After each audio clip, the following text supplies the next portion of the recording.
All right. We should be back. We should now be functioning properly. Hi. I'm going to double check, make sure the stream is not getting double echoes on the sound. We should now be functioning properly. And then, hi. Make sure you can hear the beats. I'm going to double check, make sure the stream is not getting double echoes on the sound. We should now be functioning properly. And then, hi. Make sure you can hear the beats. I'm going to double check, make sure the stream is sweet. I think we're good. Not getting double echoes on. If you have issues, shout it in the comments. I've got it. I've got the live chat up in front of my properly from my computer here. Hi. Make sure you can hear the beats. I'm gonna double. And let me know if like the sound gets all weird and blippy. I think we're not getting. All right. If you have issues, man, this is weird. Shout it in the comments on the screen here. Okay, there we go. Get rid of my second face here. So what I think I'd like to do today, let's get the cloud all up here. I was hanging out with some kids. Oops, no, don't save. No, there's nothing to save there. Go away. Don't save. Delete. There we go. I was hanging out with some kids. I was volunteering for a summer school program, and looks like some media files are missing. Click here to learn more. How can I be missing things? It's literally brand new. I just downloaded all this stuff. Okay.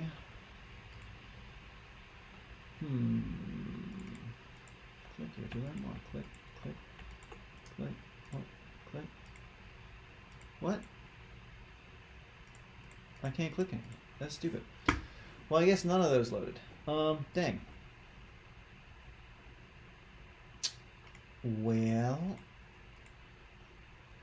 I'm trying to figure out how to use Ableton Note, which is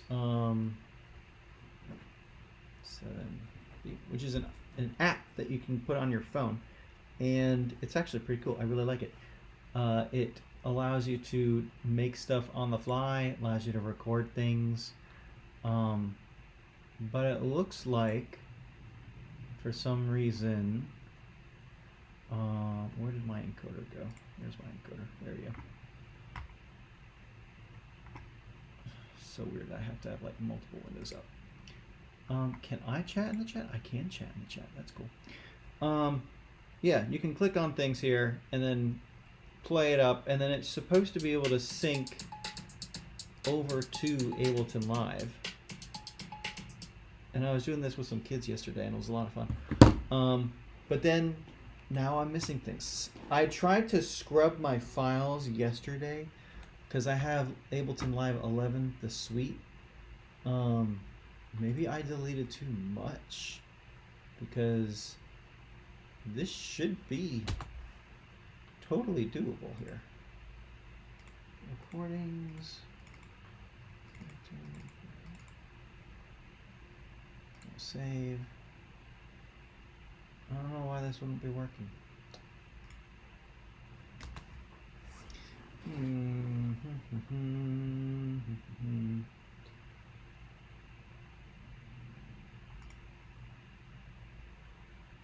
Let me move my laptop here. Unused files. There are no missing files. Well, I hate that I can't move on this, so I guess I'll just figure that out later. Okay, so what do I want to do today? I think I want to learn a little bit more about some of these effects that I can use. So let's just start a new one. Don't save. And I just want like a simple beat here. I'm going to load in the 808. And let's put some grooves in.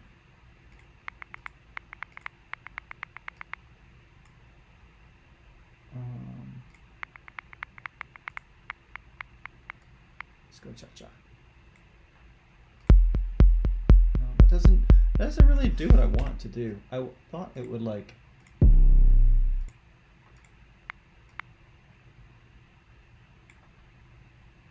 Nah.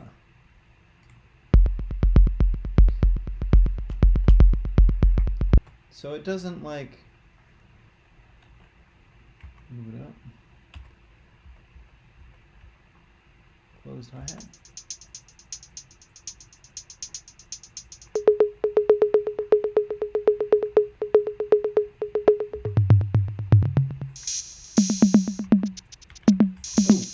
Okay. So that's where it would be useful to have to just input a little groove, but the issue is like I was hoping it would already split up into kind of something that these like the drum just kind of happens, but I guess it doesn't want to do that. Maybe I should just go through the tutorials. I hate to say it. I think that's what I should do. I think I should just go through the tutorials and get this going from scratch. Yeah. I hate to be boring, but I think that's what we're gonna do. Alright. First worst steps, and this is good because I've actually not used 12. I've only been in 11, so this will be good to like figure out what's new with the software. Okay. Welcome to the Learn View, a collection of lessons designed to help you get familiar with Ableton Live, so you can get right into making music. Turn up the volume. Each lesson covers a single topic, broken into smaller sections. That's as high as it gets.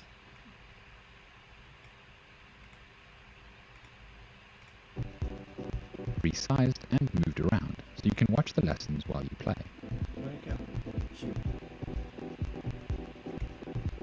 After each video, you'll find a list of key takeaways, shortcuts, and action steps to help you remember and practice what you learn. When you're done with a section, you can mark lessons as complete to keep track of your progress. The lessons are designed to be taken in order. Each one builds on the last, but it's totally fine to jump around if you want to focus on a specific topic. Each video also includes a companion template set. Before you start a lesson, download the template set so you can follow along step by step inside Live. This was a We're lot adding new funkier in lessons the over last time, one. so In the check last back regularly for new videos. edition. And we'd love your or feedback. whatever. Scroll to the bottom of the I don't Learn think they View had and little click videos Rate like Your this either. Experience. It helps us make these lessons better. If you ever want to go deeper, you'll also find links to the online reference manual and knowledge base for more detail and answers to common questions.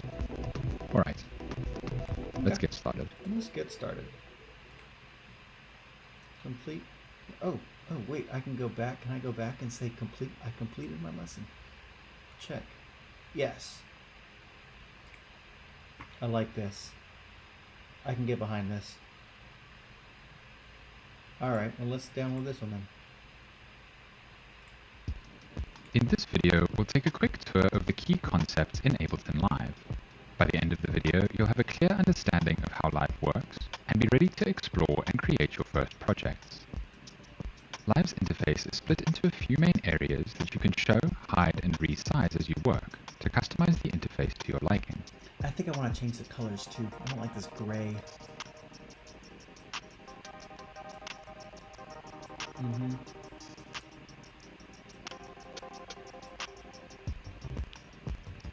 There's like so much The stuff. info view in the bottom left provides a brief description of any user interface element the mouse cursor is currently over. This is useful when you're just getting started with Live to help you get familiar with what the different parts of the software are. And I get. The control bar at the top is always general visible. makeup of where everything is already. It's where you'll find several important controls like tempo, play, Yeah, it's all at the top here. stop, and record.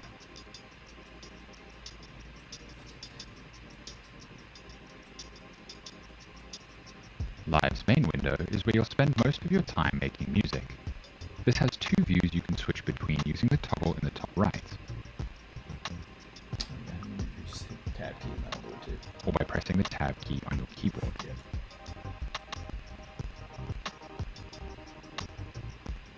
The session view is a real-time launching base for musical ideas. Great for sketching, jamming, and performing live.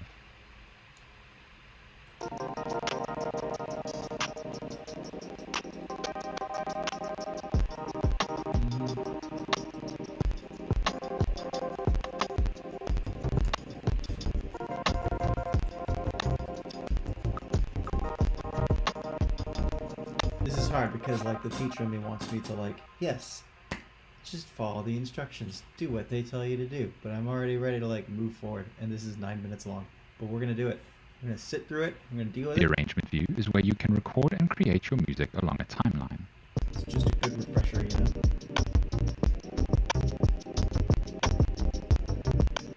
You'll almost always end up here to finish your music.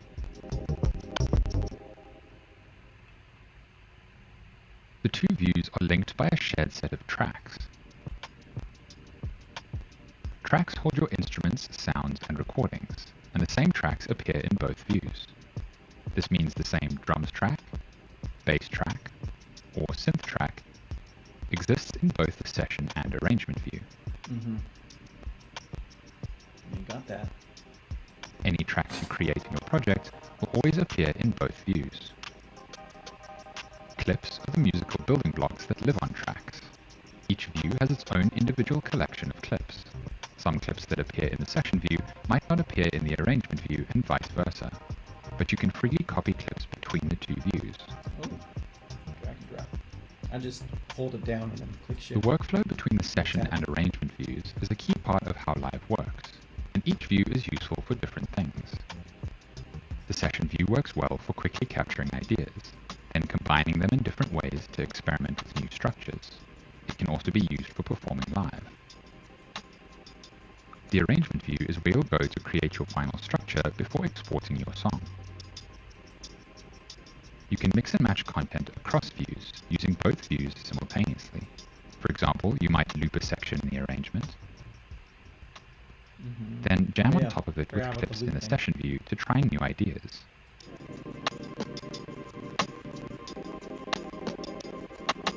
So what's it gonna do?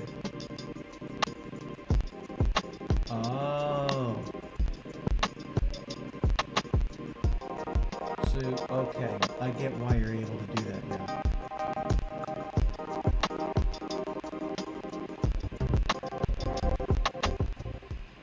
However, an important rule is that at any one time, a track can be playing either a session view clip or an arrangement view clip, but never both. Launching a clip in the session view will stop what that track was playing in the arrangement, while the other arrangement tracks continue to play. Gosh, this is The Back to Arrangement button can be found at the top right in the arrangement view.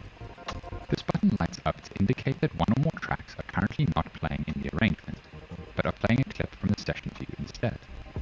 You can click the Back to Arrangement button to return to what's on your timeline. Wait, what? Do that again? Because that was the piece that I was like always confused about. That one or more tracks are currently what that track was playing in the arrangement, while the other arrangement tracks continue to play. Yeah. The Back to Arrangement button can be found at the top right in the arrangement view. Back to arrangement. This button lights up to indicate that one or more tracks are currently not playing in the arrangement, Okay. but are playing a clip from the session view instead. Okay. You can click the Back to Arrangement button to return to what's on your timeline. Okay. That little box always confused me. I was always very confused. It's worth around why mentioning that didn't while the turn on, session turn view off. can be useful for quickly sketching out ideas, some people prefer to work exclusively in the arrangement view. There's no right or wrong approach, so use what feels right to you. There are two kinds of tracks and clips you'll work with in Live: audio and MIDI. Audio is sound, like a voice recording, a guitar take, or a sample. Audio tracks hold audio clips, which you can recognize by the waveform display within the clip. MIDI is performance data. It's computer information that tells an instrument what to play. MIDI by itself has no sound. It needs to be turned into sound by some kind of instrument like a synthesizer or sampler. You can recognize MIDI clips by the dots and lines within the clip. The detail view at the bottom shows either the device view or the clip view.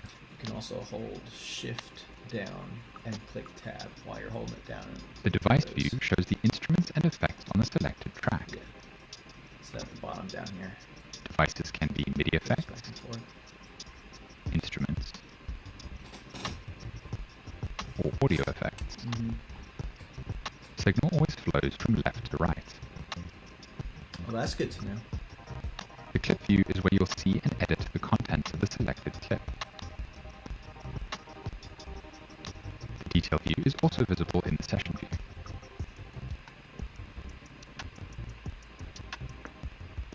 Live's mixer is where you control levels and set up tracks for recording. Yeah, I got that bit. The mixer is visible by default in the session view, but can also be shown in the arrangement view using the mixer view toggle. Oh.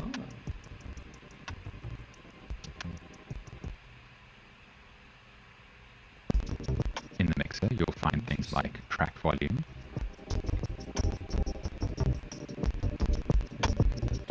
mute, Ah. I see and what it record did there. It turned. Oh, okay, that's cool. Oh, where'd my little view thing go? The mixer is also where you'll find your track's inputs and outputs to set up for recording. Please go. Sorry. No, it's gone. It's like missing. There it is. The browser on the left is where you'll find the sounds, instruments, and effects you'll use to make music. You'll find both the built-in content that comes with Live,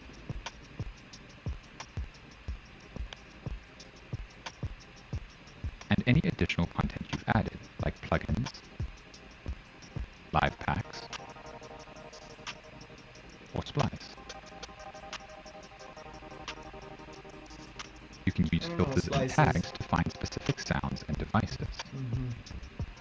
You can also just use the search tool. That makes it pretty quick. But You can have load to know sounds from the name browser of it. into your project simply by dragging and dropping them into an empty area in your live set. Yeah, and then setting the Live favorites. I've automatically got like a creates a little, new track, this yellow ready and for you red to record favorites your ideas. is helpful. A live set is the document you create and work in when you're making music in Live. Albums or This something. contains You all the need pieces specific that make sounds up your every time song. for that album. A live project is a folder on your computer that contains your live set and any related files. You should now have a clear understanding of how Ableton Live works. We looked at the session and arrangement views, All tracks right. and clips, audio and MIDI, the detail view, the mixer, and the browser.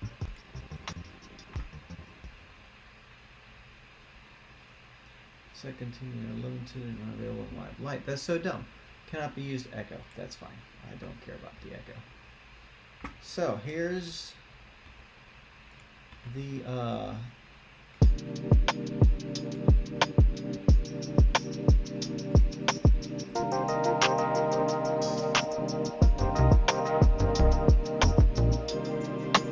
yeah.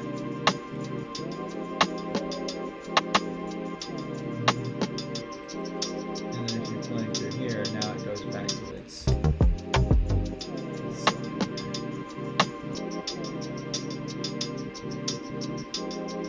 Saving and exporting.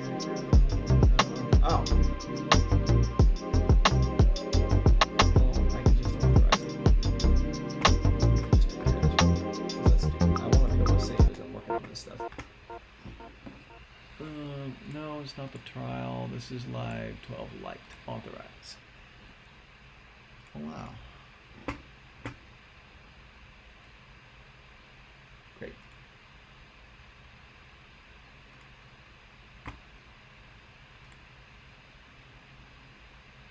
Right, this is Live Lite, right? Yeah. It probably just needs to get reset. Just reset it real quick then. We'll do it later. Okay, so we did all that.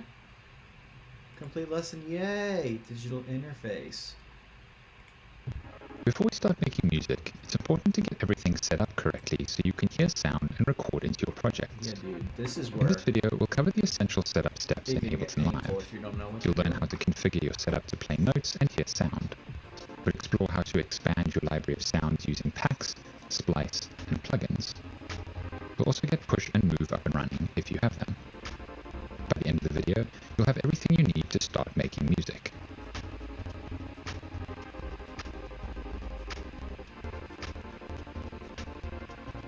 We'll start by taking a look at Live Settings. You'll find this under the Live menu, or you can use the keyboard shortcut Command and Comma. Under Display and Input, you'll see options for adjusting the interface's zoom level and a few other display settings. I'm actually going For now, to open up my options at the same time so that we can compare how mine look compared to what theirs looks like. And shrink it. Thanks more. There we go. There we go. All right. you can adjust the zoom to a comfortable level and leave everything else at the default settings. Theme and colors lets you customize Live's overall appearance. You can switch between different themes.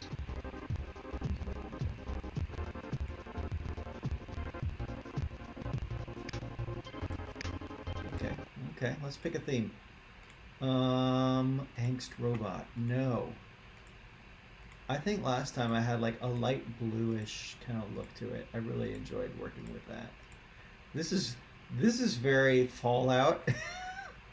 Both of these two. That's kind of funny.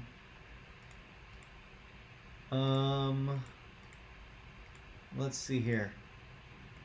Tone, cool. Yeah, I kind of like the cooler look to it.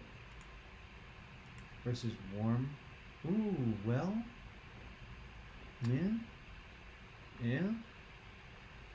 It's tricky. Right in the middle. Light versus dark. Dark mode. Yeah, they had like other colors before. Immaterial. Let's work with this one for a little bit. I'm kind of feeling this. These are fun. These are fun.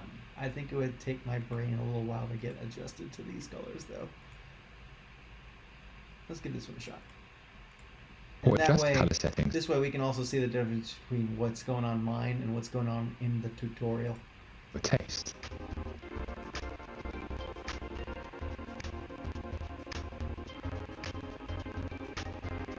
There you go. There's the color view. Feel free to play around with these to get Live looking how you like, or simply leave them at the default settings for now. Next, let's set up our audio so we can hear what we're working on. An audio interface will let you connect instruments and microphones to your computer for recording. I struggled to make sure that as well this as worked connect right. your output to speakers for Just like the playback. streaming. If you have an audio interface, make sure it's connected and set up correctly according to the manufacturer's instructions. If your audio interface is connected correctly, you can select it from the audio output device drop-down menu. All that is fine. If you also plan to record from a microphone or instrument connected to your interface, you can select it as the audio input device That'll be as well. interesting when I start like concurrently. If you don't have an playing on my interface, microphone you can and always use your recording, computer's built-in microphone music at the and same speakers or time. headphone connection as your inputs and outputs. Once I get a new computer, I think it'll. Sample definitely work rate smoother. determines the overall This one input should and be output fine, sound but quality. This is a 2019 44,100 is a good default. But it's on those old Intel processors, you know.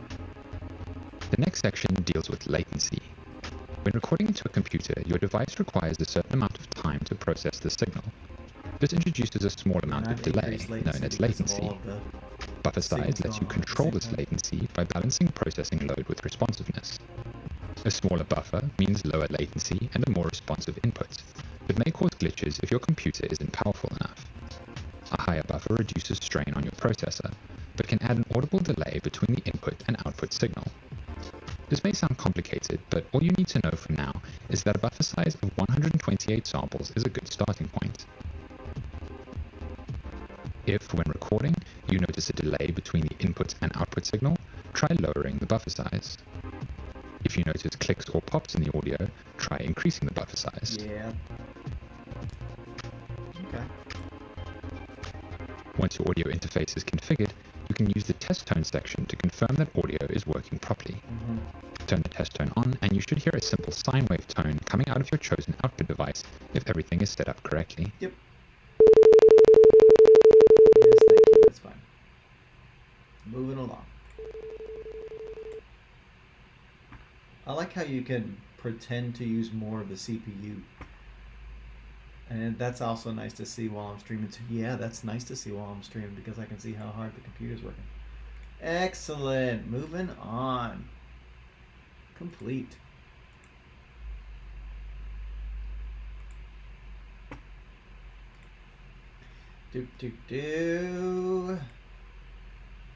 What's next? Next, let's set up a MIDI controller if you have one.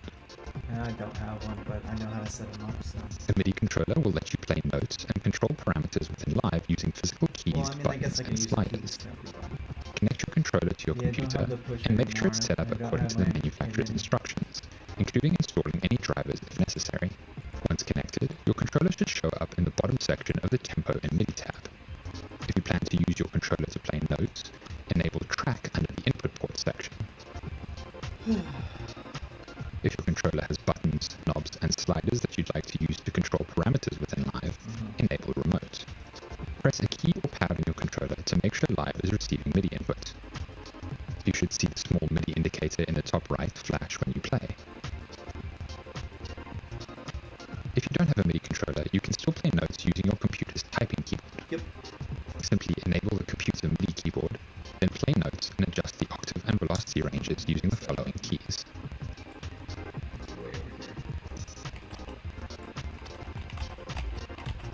Let's skip to the plugins page. Plugins let you expand your library with third-party instruments and effects. The plugins page is where you can enable third-party plugins if you have them installed. On Mac, Live supports both audio unit and VST plugins. The installers for any plugins you might have should tell you which format they're available in. Click to enable whichever plugin types you'd like to use. If you don't have any plugins installed yet, you can leave these off. Next, let's look at installing Live packs. Live includes a collection of packs that expand your library with additional loops and sounds. Go to the Live. Oh, it quit. Oh, dang. Hang on, we'll reopen that. That's what happens when I try to do too many things on this computer. It just freaks out.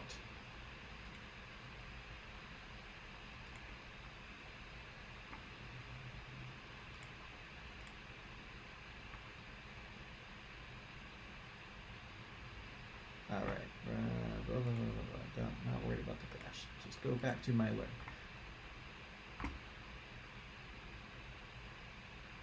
Yes, we are here.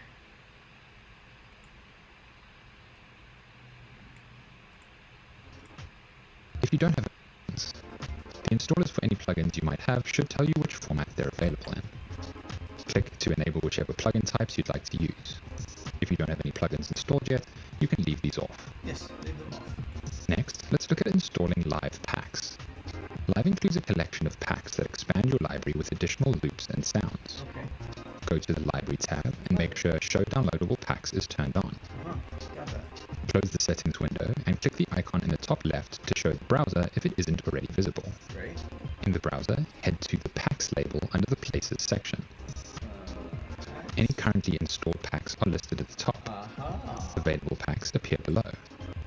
Click the toggle to open the Available Packs section, which will show any packs you have available to install from your Ableton account.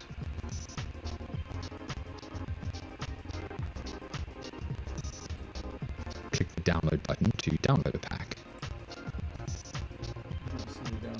Once the download is complete, click Install. Once installed, you can right-click on any pack and choose Show Pack Info to view a brief overview of how to work with the contents of the pack. The pack's content is organized into folders you can access directly from the browser. Oh, man. See, this is the kind of stuff, like, I gotta make sure things are going smoothly for me when I'm actually making stuff. I'm glad I'm going through this tutorial thing. I know this is boring for anybody watching, but this is gonna get me set up, you know? It's like when you're playing Dark Souls and you just completely skip over the tutorial section. I mean, it doesn't help, right? If this is your first time doing it, then you're gonna be stuck if you don't know how to do this stuff. So or you just like lose out on so much of the game.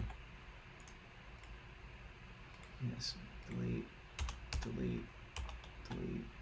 Oh my gosh, it does not like this. It keeps just quitting.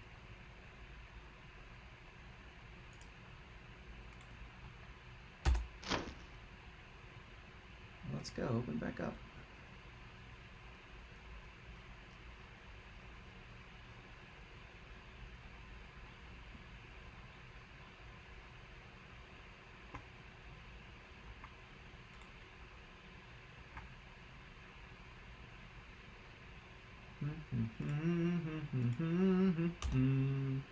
Move to trash. Move to trash. I wish I could just move to trash. There we go. Alright, that did it. And now we can empty trash. No, it's already empty. Great. Now this says 2 available packs. Beat tools. These might be for maybe this is what it was trying to pull for the Ableton Note packs.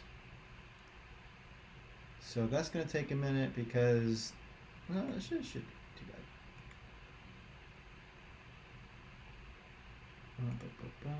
We'll just let that work. Okay, back to our learning tool. Does this remember where we're at? It kind of does.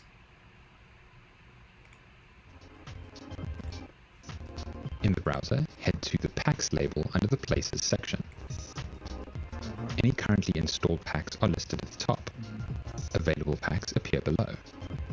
Click the toggle to open the Available Packs section, which will show any packs you have available to install from your Ableton account. The settings. Maybe because I didn't hit Click save. the download button to download a pack. Once the download is complete, click Install. Once installed, you can right-click on any pack and choose Show Pack Info to view a brief overview of how to work with the contents of the pack. Hang on. I'm going to go back to that. I'm trying to fix the theme color here. We're going with the immaterial. Now, how do I save this permanently? Like, is that not something I can do? Pack's content install. Once installed, you can right-click on any pack and choose Show Pack Info to view a brief overview of how to work with the contents of the pack. Pack's content is organized into folders you can access directly from the browser.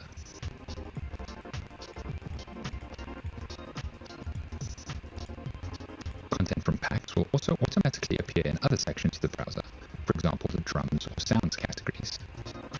You'll learn more about how to navigate these sounds in other videos. Splice is a third-party sample library that gives you access to hundreds of thousands of sounds to use in your music. Okay. Live Splice integration lets you access your Splice library from directly within Live. That's cool. Full access to the Splice library requires a separate subscription. However, Live Splice integration gives you access to around 2,500 included samples for free. To use the integration, you will need to have a free Splice account, so head over to splice.com now to set that up if you don't already have one. I mean, why not? Let's go ahead Once and you've get that set up. It's free. It's there.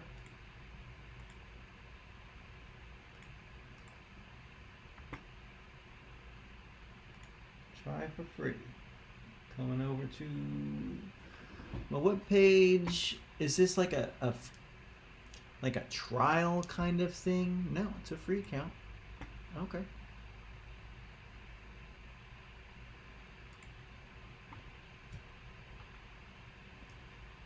Do.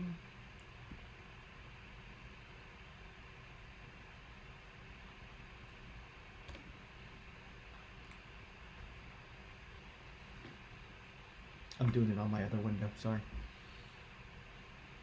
It's not exciting. I'm literally just making an account.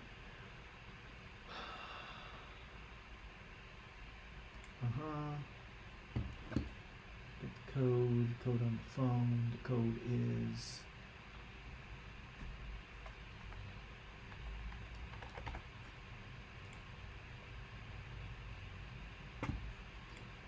Great, great. Allow access to information. And okay, yeah, it's a 7-day free trial, and then it's $13 a month. So, no, thank you. But that's cool to know, though. If you're really getting into it and you want to start making your own sounds, I am not at the point where I need to worry about that right now yet. So we're just gonna move on. The Splice account, head back into DLC. Live Settings, and under the Library tab, make sure that Show Splice is turned on. Next, head over to the Splice section in the browser and click Login. It is kind of neat, though. It's a neat idea. This will open your web browser and request an authorization. Instead of having to go and track Click down Confirm and log into your Splice account. your sounds in SoundCloud or whatever. Once you see the confirmation, head back to Live and Splice will be available for you to use. The library websites where you can download sounds and stuff. Lastly, let's set up Push or Move if you have them. So Push I and do Move are appreciate unique this. compared to regular MIDI controllers, as they require very little setup. Simply connect your device and Live should recognize it and configure it automatically. It is pretty good about doing that. Under Settings, head to the Tempo and MIDI tab. You'll see that these devices appear as control surfaces, which allows for deeper integration with Live. You can test that pads, transport buttons, and knobs are working as expected. Don't worry if you don't have Push or Move, you can get hands-on control of Live using any MIDI controller, or even your computer's typing keyboard.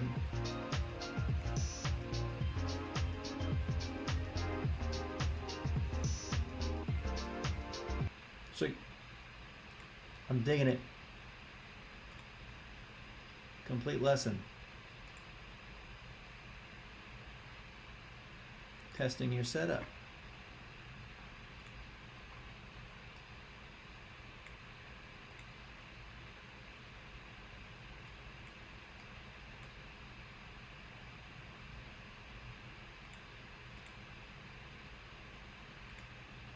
Clearly my setup is having issues.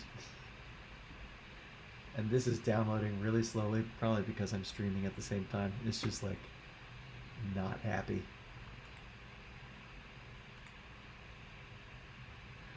Run in, test, end-to-end test to make sure everything's working. We're going to start making music, confirm audio playback works. You can hear the instruments when playing MIDI, yes. I know how to do all this. I think I can reliably skip this lesson. Complete.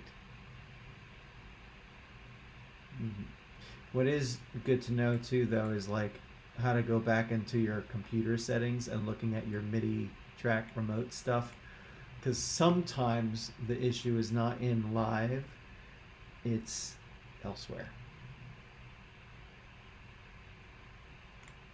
Digital audio interface. Before we start making music, it's important to get everything set up correctly so you can hear sound and record into your projects. In this video, we'll cover the essential setup steps in Ableton Live. You'll learn how to configure your setup to play notes and hear sound. We'll explore how to expand your library of sounds using packs, splice, and plugins. We'll also get Push and Move up and running if you have them. By the end of the video, you'll have everything you need to start making music. I think I'm good. Let's see We'll what the start by beginning taking a does. look at Live Settings. You'll find this under the Options menu, or you can use the keyboard shortcut Control and Comma.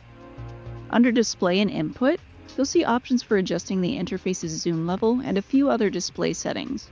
For now, you can adjust the zoom to a comfortable level and leave everything else at the default settings. Theme and Colors lets you customize Live's overall appearance. You can switch between different themes,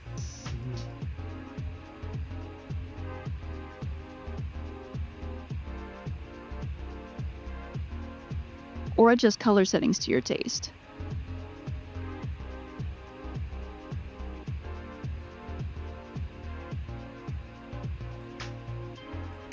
Feel free to play around with these to get Live looking how you like, or simply leave them at the default settings for now. Next, let's set up our audio so we can hear what we're working on. An audio interface will let you connect instruments and microphones to your computer for recording, as well as connect your output to speakers for playback. If you have an audio interface, make sure it's connected and set up correctly according to the manufacturer's instructions. On Windows, an audio driver is required to hear sound. Live works best with an ASIO audio driver. ASIO is a professional level audio driver that allows for lower latency and more stable performance. Most audio interfaces come with their own ASIO driver, which you'll need to install from the manufacturer's website if you haven't already. Once your interface driver is installed, click the driver type dropdown and select ASIO. Then select your interface's ASIO driver from the audio device dropdown. If you don't have an audio interface, or if your interface doesn't include an ASIO driver, you can use a free driver called ASIO for All. You can download and install ASIO for All from asioforall.org, then select it from the audio device menu. Interesting.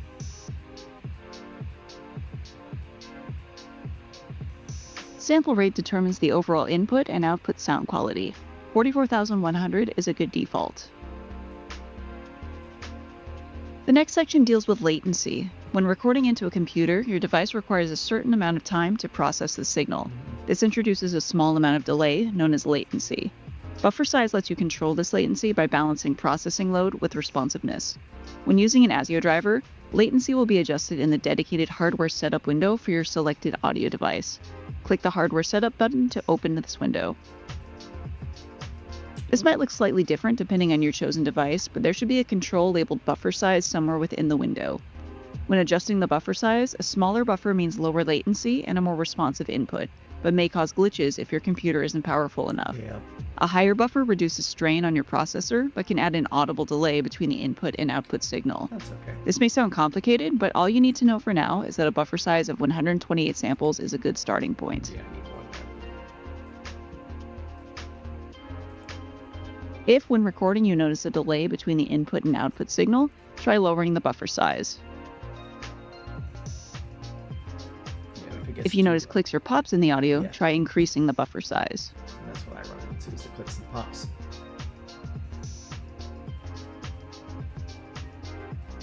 Once your audio interface is configured, you can use the test tone section to confirm that audio is working properly.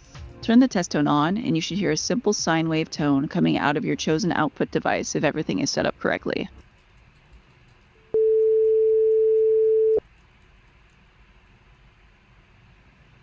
Is that it? Really? But we did all of that already. I thought we already did that lesson. Complete. Dang. Lame.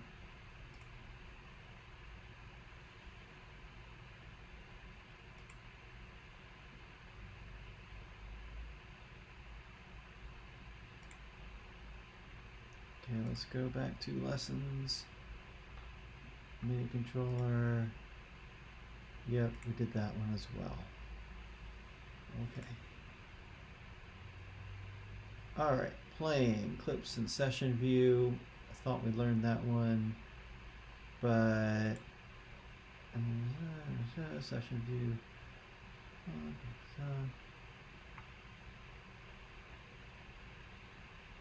I want to learn more about like some of the effects and things like that. So let's kind of skip forward a little bit.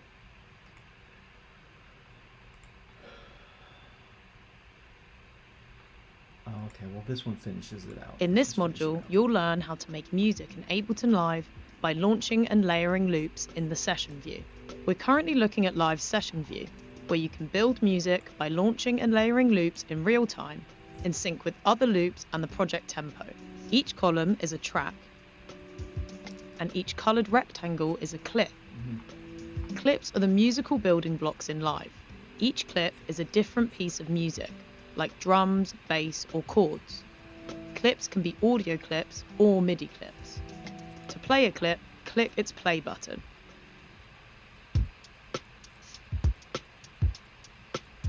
Launch clips on different tracks to layer them together. I'll launch a synth sound.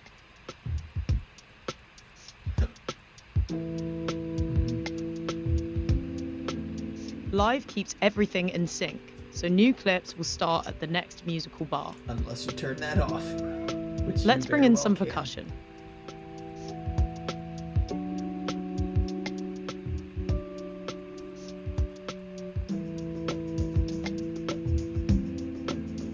And then a bass line.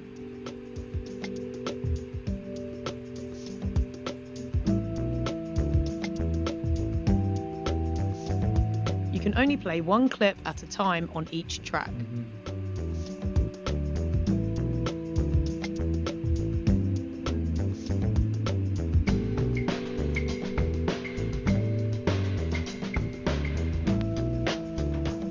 stop a track, click its stop button. For a single track. So that just Or stops click the and bass empty line. a clip slot above or below the currently playing clip.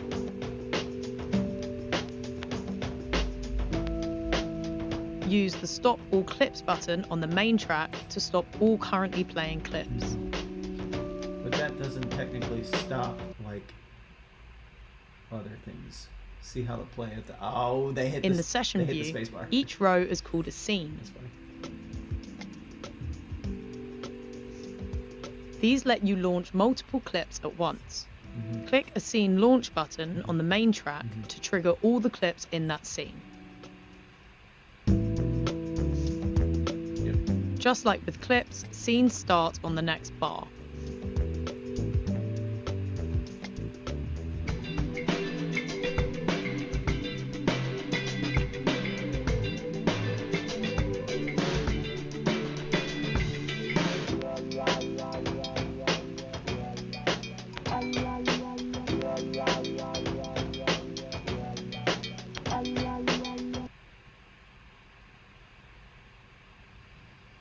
The browser on the left is where you find and load new sounds.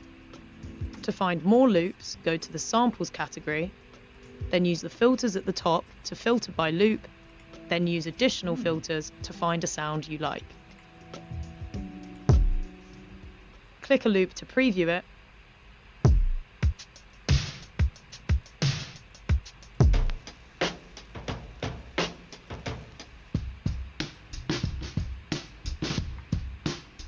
then drag it into any empty clip slot to load it.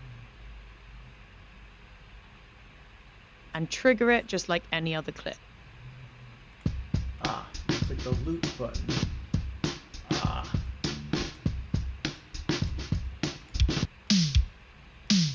There Live we go. Splice integration gives you access to thousands of samples to use in your music.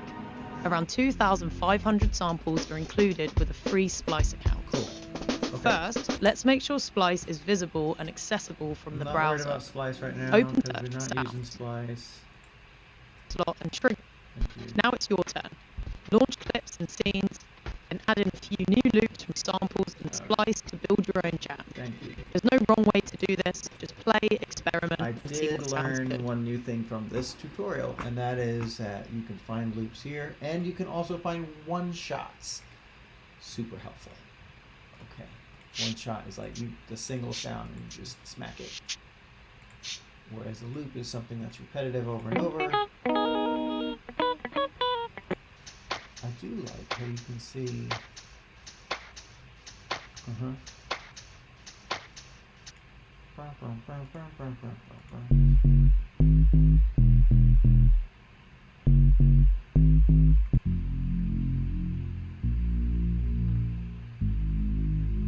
Yeah, easy enough. Cool. Moving on. Home. All right, so we did the first chunk here.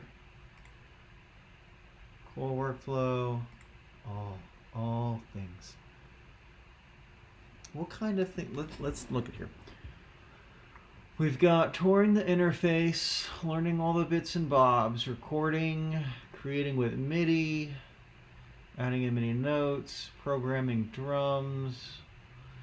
Let's see what you got to say on this one, because I know that there's a bunch of cool stuff that you can do just within here. And let's get a drum track loaded up. So let's just do, let's do a 707.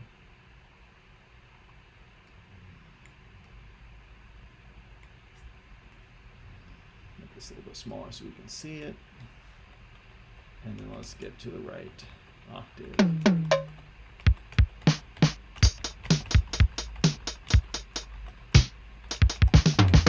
Sweet. Finally, let's look at programming drums with MIDI. I'll create a new MIDI track and use the search function to navigate to Percussion Spirit Kit from the core library. Pressing enter or dragging and dropping will add this drum rack to my MIDI track.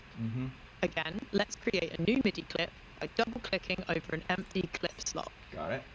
This time, you'll notice that the note ruler has changed. It no longer displays a piano keyboard with the notes going from down to up. Instead, it lists the various drum sounds found in my drum rack in the order they appear. This might be confusing at first, but remember that MIDI is just a stream of data that a device interprets into commands. So this time, instead of interpreting the keys I press on my MIDI keyboard as musical notes, it interprets them as pads on my drum rack. So the note that used to be C1 now plays a conga sample. I'm going to press B and use my pencil to draw in a simple pattern.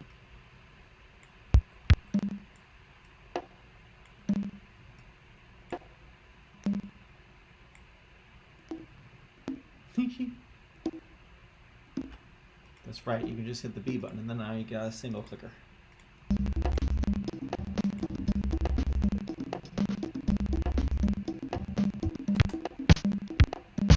Because I'm using a grid to arrange my notes, it can sound a bit robotic. Let's use the groove pool to add some rhythmic personality to my clip. A groove is a tempo map that you can apply to make small adjustments to the timing of notes in your clip. I'll access the grooves from the core library by pressing the Groove Hot Swap button. Okay, hang on. What are we doing? We are adding in a groove?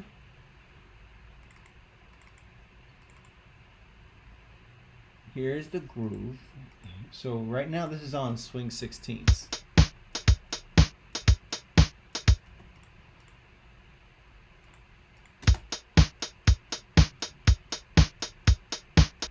Let's do a little open hat here. Where's the open hat? Psst. Nope.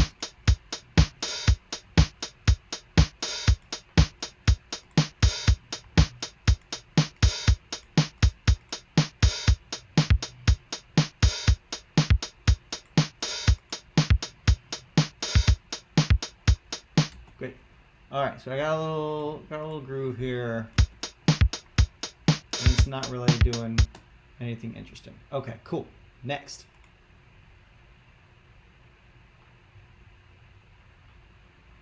Let's navigate to the groove called Jazz 5/4 Swing Cool 8. Why? And press Enter on our keyboards.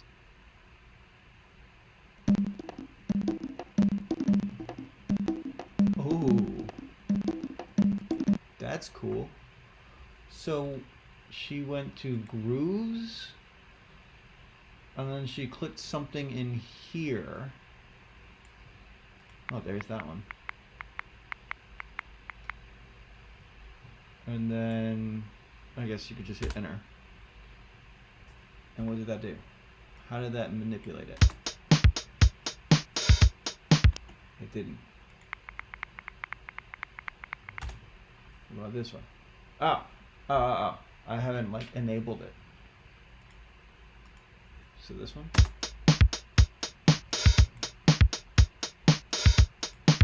I don't know. Did you drag it in?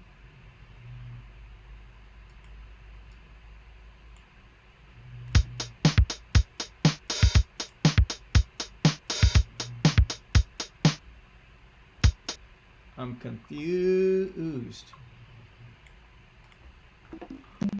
We can hear the rhythm in the clip has changed. Maybe because you've got more 16th note action happening. Let's take away all the stuff here. Oh, or we can do like that.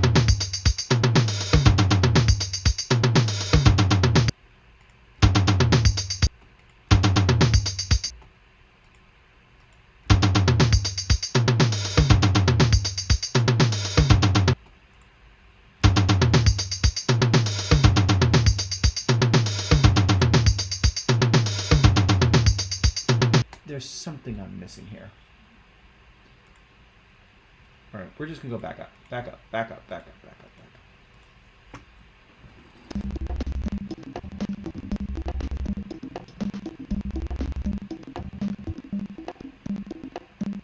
Because I'm using a grid to arrange my notes, it can sound a bit robotic. Let's use the groove pool to add some rhythmic personality to my clip. The groove is a tempo map that you can apply to make small adjustments to the timing of notes in your clip.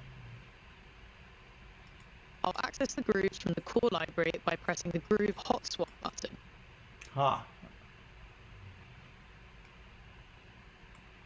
Let's navigate to the groove called Jazz 5/4 Swing Cool 8ths.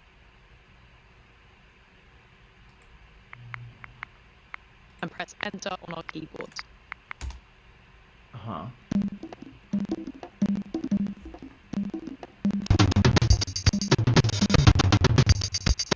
But mine didn't do it. And I'm very curious as to why. We can hear the rhythm in the clip has changed.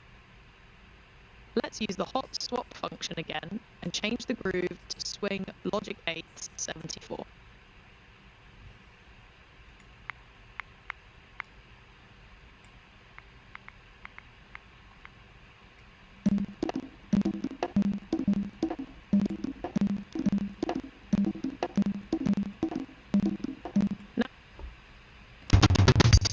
Mine isn't doing it.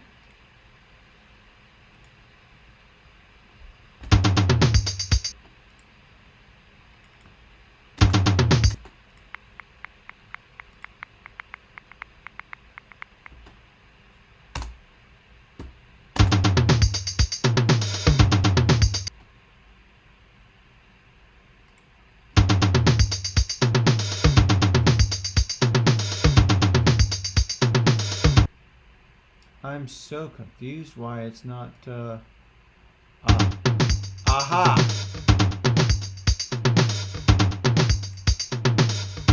Yeah, that was missing this piece. You need to actually activate it by having it set. Because it's at 0, and it's not going to activate. Man, that's a big miss.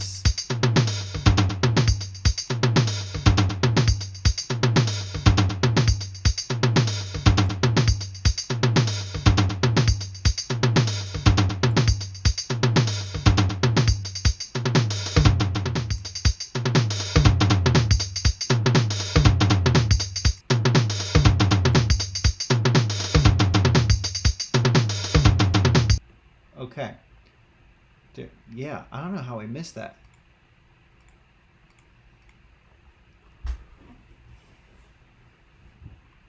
Yeah, look at that. See how it's set to 100 in the global amount? Mine was not. Now we can hear a different swing or feel is applied to the clip.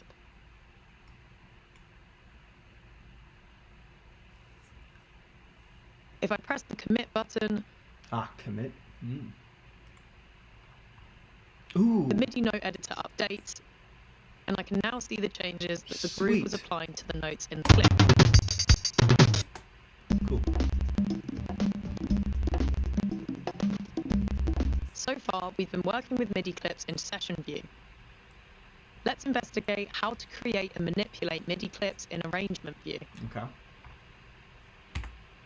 I'll select the Lush Roads track and make sure that the Record Arm button is enabled.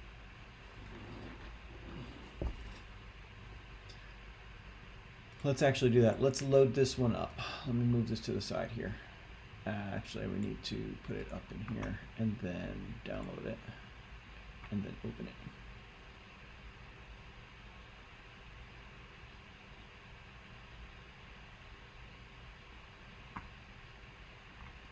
I am actually really enjoying this little tutorial experience.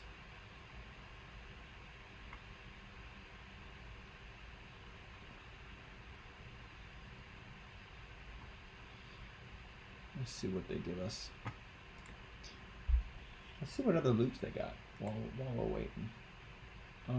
Samples, grooves, sample. No, it's grooves. Grooves is what we place into this. Yes. So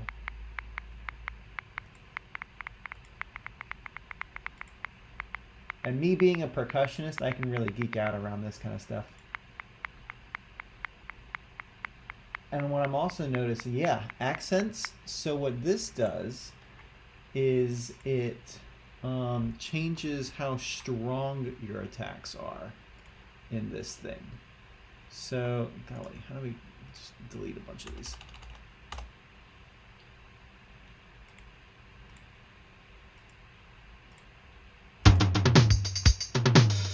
Oh, cool. So it committed, even though I've cleared it out, it's already done the change here. So let's actually undo. Oh, let's not undo them. Let's just start fresh. If we're doing just quarter notes, right? If we're doing like, make these bigger here.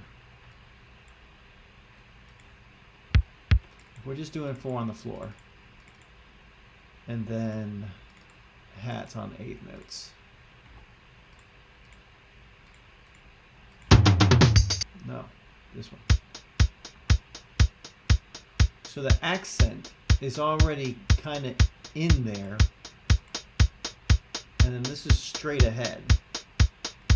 But we know that when we're playing naturally, we put in that slight, we put in a little bit of the lean on those main beats. Although, is there a way that we can offset it? Can we start the groove late? Maybe they've got an offbeat. Utility crescendo.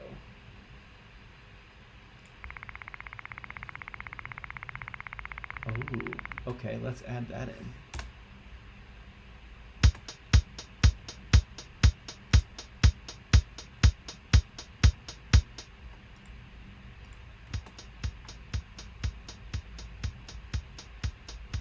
Oh, so it's only, this is only 4 or 1 bar instead of 4 bars. So that kind of gets wonky. But if we, how do we double the length? I forget how to do this quickly.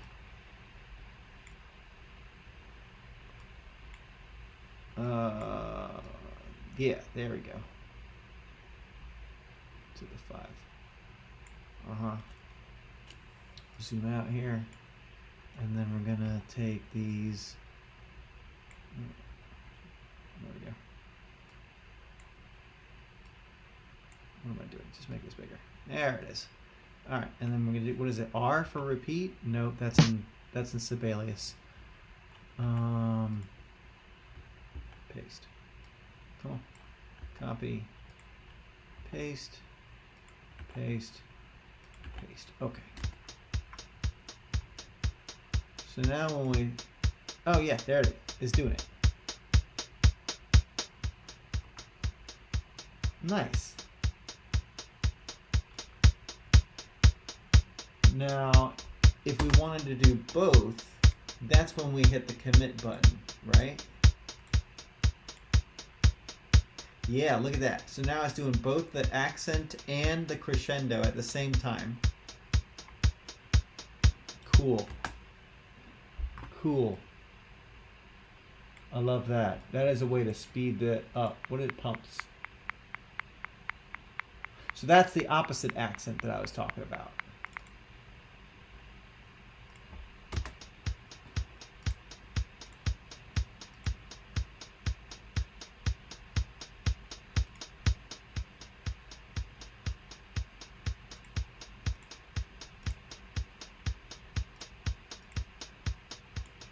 Yeah, it's gradually making it more and more dramatic.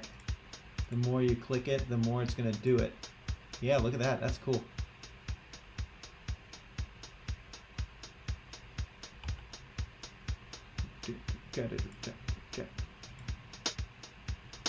Okay, and when you put in something new, it's going to reset the volume. So what happens when you click it in? Interesting. Interesting. Okay, let's keep going. Let's keep going. I'm digging this one. This is a good lesson.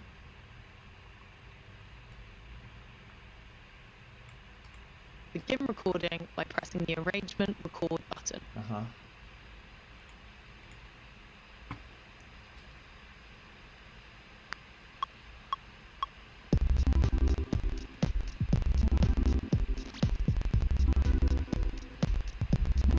recording and playback by pressing my spacebar. Capture works in a similar way. Ensuring the track is armed and selected, I can begin playback, improvise on my MIDI keyboard, and capture my playing with the button in the control bar. Sure.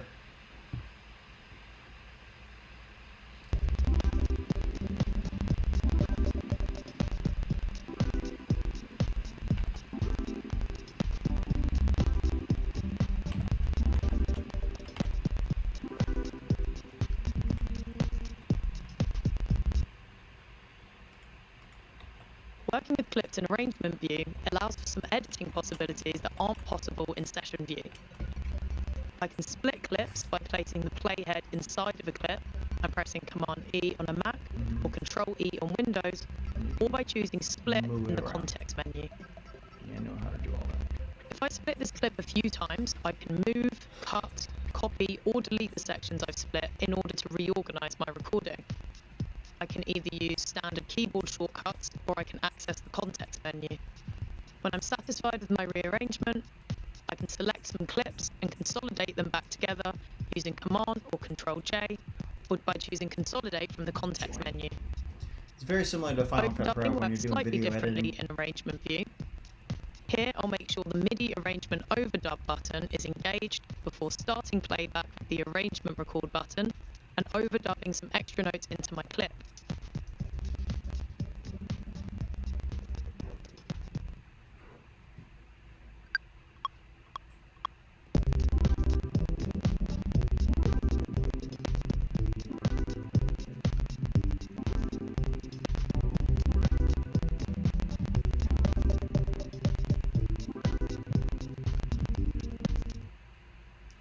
Clips in Live are objects that can be moved between tracks and views.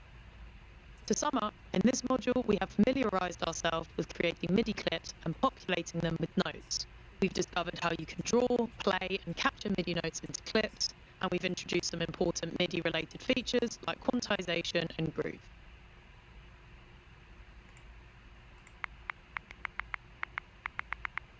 Ooh.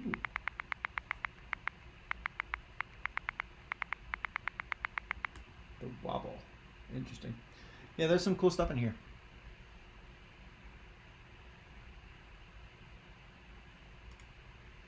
Alright, y'all. I think that's it for me. I'm going to hit complete on this one. But I thoroughly enjoyed that last little lesson right there. Cool. Thanks, team. Bye.